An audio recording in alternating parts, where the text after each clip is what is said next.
Arrivé ce mardi 3 décembre à Kalemi, le directeur du BCN-UDH et représentant du haut-commissaire aux droits de l'homme en RDC, le Dr Patrice Vahar, a tenu à évaluer à travers une série d'échanges le niveau du respect des droits humains et l'implication des acteurs dans la province du Tanganyika. Tout a commencé à la 22e brigade de réaction rapide où il a rencontré les commandants des opérations Usalama, le général de brigade Dounia Kachindi Fabien, avec qui ils ont échangé sur la situation sécuritaire en province et l'engagement des forces armées de la République dans la consolidation de la paix et le respect des droits humains. J'ai été très rassuré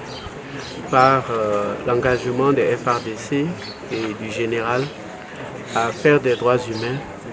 une partie essentielle des consignes qui sont données aux troupes. Je crois que c'est un gage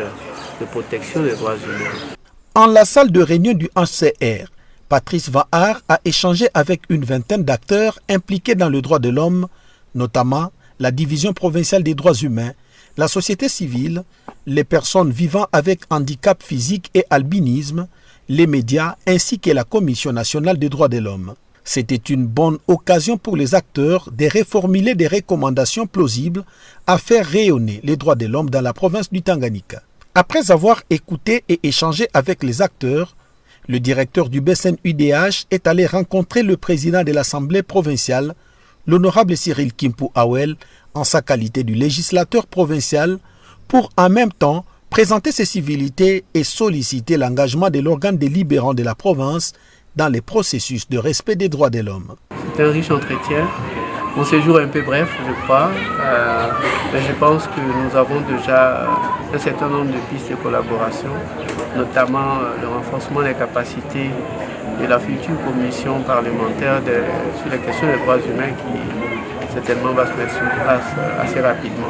Le périple de Patrice Vahar s'est poursuivi au commissariat provincial de la police où il a rencontré le commissaire divisionnaire adjoint Aimé Claude Wassongoloa. Le même exercice d'échange a repris dans l'après-midi de ce mercredi 4 décembre